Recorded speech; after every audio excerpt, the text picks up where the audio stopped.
Hello student, welcome to निकेत स्टूड। तो इस वीडियो में हम लोग देखेंगे कि इनकम टैक्स में जो डिडक्शन होते हैं वो क्या क्या होते हैं। लास्ट वीडियो में हम लोग ने देखा था कि ओल्ड टैक्स रिजीम जो हमारी है उसमें कौन कौन से स्लैब होते हैं। तो अब स्लैब के बाद हम लोग इस वीडियो में देखने जा रहे हैं कि डिडक्शन यानी कि किस टाइप की हमें डिडक्शन मिलती है। जैसे कि कुछ डिडक्शन में से एग्जाम्पल के लिए बता दें, जैसे 80C का आपने नाम सुना होगा।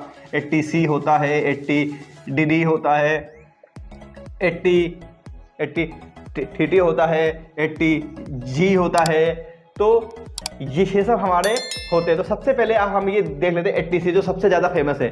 80C मीन्स जो भी हमारा इंश्योरेंस है, LIC का जो इंश्योरेंस होती है, पॉलिसी हमारी होती है, जो बच्चे ट्यूशन फीस हमारी होती है, ट्यूशन फीस हमारी, इसके अलावा प्रॉविडेंट फंड हमारा जो होता है, वो ग्रेच्युटी, ये सब हमारा आता है 80C में। और 80D में आता है हमारा हेल्थ इंश्योरेंस। ठीक है, तो ये और इस पे 80 हमारा सेविंग का होता है, 80G हमारा डोनेशन का होता है। हाँ, तो इसको हम लोग और बेहतर समझने के लिए सारे डिडक्शन के बहुत सारे अंडर सेक्शन होते हैं, उसको समझने के लिए और बेहतर समझने के लिए इसको देखते हैं हम लोग अपने लैपटॉप स्क्रीन पर। हाँ, तो अब हम देखते हैं कि कौन कौन से सेक्शन में हमें डिडक्शन मिलती है। सबसे पहले आता है हमारा 80C, जहां पे हमें life insurance and private fund आता है हमारा। इसके अलावा आता है हमारा 80CCC जहां पेंशन फंड है हमारा, और 80CCD1 में हमारा pension scheme by central government में। इन तीनों को मिला के हमें 1.5 लाख रुपए की रिबेट मिलती है। और इसके अलावा हमें 50,000 रुपए की एडिशनल रिबेट मिलती है 80CCD1B में, contribution to pension scheme of central government.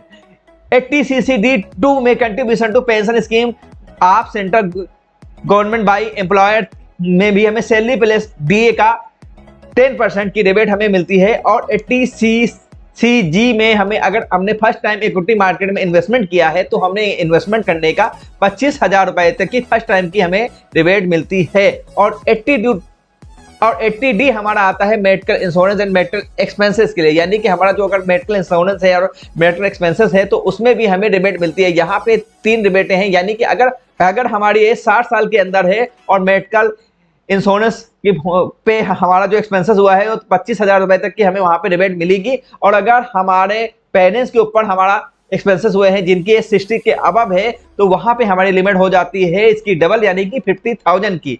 और अगर टैक्स पेयर यानी कि टैक्स देने वाला बंदा और टैक्स पेयर के पेरेंट्स दोनों ही 60 अबव हैं तो तब लिमिट हो जाती है 1 लाख रुपए, क्योंकि 60 अबव के ऊपर एक्सपेंसेस, मेडिकल एक्सपेंसेस भी ज्यादा होने लगते हैं। उसके बाद हमारा आता है 80DD, जहां पे हमारा मेडिकल में ही कुछ स्पेशल ट्रीटमेंट होते हैं जिसके ऊपर हमारा आता है 75,000 रुपए और 1,25,000 रुपए। जहां पे अगर 40 से 80% तक की अगर डिसेबिलिटी होती है तो 75,000 रुपए, और अगर हमारा 80% के ऊपर डिसेबिलिटी होती है तो हमें मिलता है 1,25,000 रुपए। तो ये हमें 80DD सेक्शन में मिलता है। और इसके अलावा हमारा अगर कोई मेडिकल का स्पेशल ट्रीटमेंट होता है स्पेशल डिसीज के लिए तो हमारा वो आता है 80DDB में। इसमें भी हमें 40,000 रुपए और 1 लाख की रिबेट मिलती है 60 साल के अंदर, और 60 साल के ऊपर वालों के लिए 1 लाख रुपए। इसके अलावा हमारा आता है 80 इंटरेस्ट ऑफ एजुकेशन, मीन्स अगर हमने अपने बच्चे के लिए और अपने लिए एजुकेशनल लोन लिया है तो जो भी हमारा इंटरेस्ट आएगा उस पूरा इंटरेस्ट हमारा डिडक्शन हो जाता है। और फिर उसके बाद आता है हमारा 80EE, interest on residential house property, यानी कि अगर हमने अपने रहने के लिए हमने कोई मकान खरीदा है, फर्स्ट टाइम परचेज किया है, तो फर्स्ट टाइम परचेज किया है तो हमें 50,000 रुपए की उसकी रिबेट मिलती है। और इसकी भी एक कंडीशन है क्योंकि 1 अप्रैल 2016 से 31 मार्च के बीच में ही होना चाहिए। और 80EA में interest on residential house property, ये भी फर्स्ट टाइम हमें मिलता है, लेकिन प्रॉपर्टी हमारी 1 अप्रैल 19 से लेके 31 मार्च 2022 के बीच में होना चाहिए, तब हमें 1.5 लाख की रिबेट मिलती है। हाँ, लेकिन इसके अलावा अगर हमने हाउस परचेज किया हुआ है और हमारा उसका इंटरेस्ट आ रहा है तो वो हमें सेक्शन 24 में भी हमें उसकी 2 लाख रुपए तक की रिबेट मिलती है। वो हमारी एक फिक्स रिबेट होती है। उसके अलावा ये फर्स्ट टाइम के लिए होता है। अब आते हैं हम आगे 80EEB में। ये हमारा अगर फर्स्ट टाइम हमने इलेक्ट्रिक व्हीकल परचेज किया हुआ है उसका जो भी इंटरेस्ट हमारा आता है उस इंटरेस्ट पे 1.5 लाख रुपए तक की हमें रिबेट मिलती है, लेकिन इलेक्ट्रिक व्हीकल 1 अप्रैल 2019 से 31 मार्च 2023 के बीच में ही होना चाहिए। इसके अलावा आता है हमारा 80G, डोनेशन, यानी कि अगर हमने कोई भी डोनेशन दिया हुआ है तो हमें 100% या 50% हमें रिबेट मिलती है। इसके अलावा हमारा आता है 80GG यानी कि HRA। अगर हमें HRA नहीं मिलता है तो हमें 5,000 रुपए पर मंथ तक की रिबेट यहाँ पे मिल सकती है। इसके अलावा हमें 80GG में भी हमें 5,000 रुपए पर मंथ की रिबेट मिलती है, यानी कि 60,000 रुपए साल की। लेकिन ये उनके लिए जिन्हें HRA नहीं मिलता है वो इसमें 80GG में रिबेट मिल सकती है, यानी कि अगर वो रेंट पेड कर रहे हैं तो उन्हें 60,000 रुपए साल की इसमें रिबेट मिल सकती है। और 80TTA यहाँ पे अगर हमें सेविंग अकाउंट में कोई इंटरेस्ट मिलता है तो इंटरेस्ट पे 10,000 रुपए तक की हमें 80TTA में रिबेट मिल सकती है।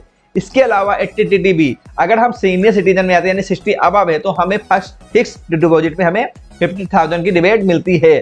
और 80U में हमें अगर कुछ स्पेशली फिजिकली डिसेबिलिटी होती है तो उसमें भी हमें 75,000 और 1 लाख की रिबेट मिलती है। हाँ, इसके अलावा हमारा कुछ अलाउंस भी एग्जेम्प्ट होते हैं जो स्पेशली सैलरी वालों के लिए होते हैं सेक्शन 10 में।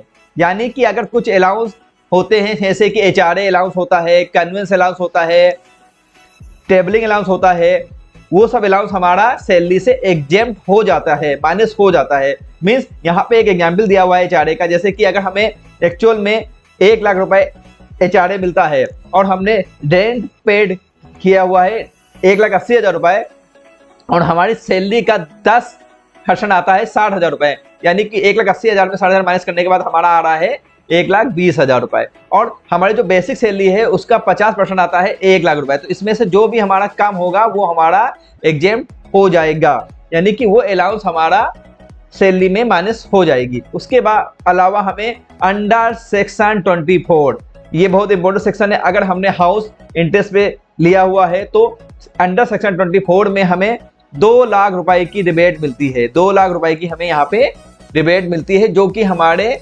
सैलरी से या बिजनेस इनकम से जो भी इनकम है वहां पे माइनस हो जाती है। तो ये रहा हमारा डिडक्शन।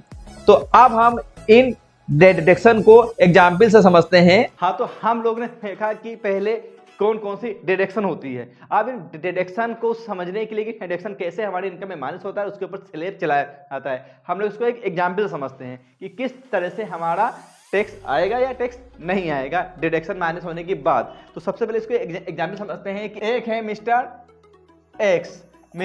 एक्स की जो एज है वो एज बिलो 60 है, यानी ये 60 साल से कम है और इनकी जो इनकम आती है वो है 6.5 लाख रुपए।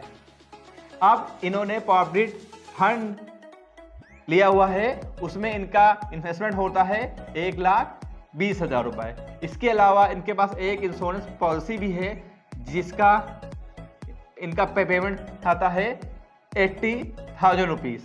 इसके अलावा इनके पास एक हेल्थ इंश्योरेंस है, जहां पे इनका आता है 15,000 रुपए। तो अब हम देखते हैं कि डिडक्शन कौन कौन से माइनस होगी।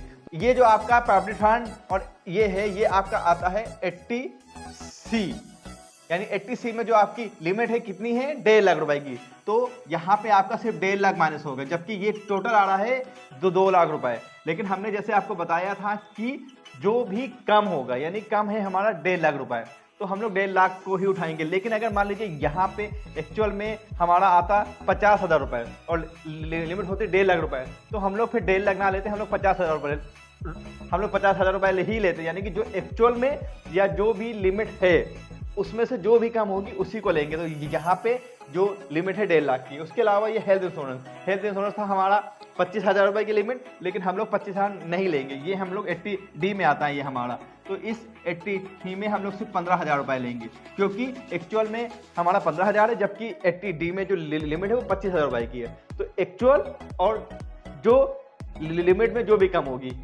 यहाँ पे 1.5 लाख लिमिट थी और एक्चुअल में हुआ था 2 लाख, तो हमने 1.5 लाख ले लिया। इसमें हमारा हेल्थ इंश्योरेंस की जो लिमिट है 25,000 थी, लेकिन एक्चुअल में हमारा हुआ 15,000 रुपए, तो हमने 15,000 लिया, यानी कि जो भी कम हो रही है उसको लिए। अब हम लोग देखते हैं कि अब यहाँ पे 1.5 लाख ये 15,000 ये, यानी टोटल हमारा आ रहा है 1,65,000 रुपए।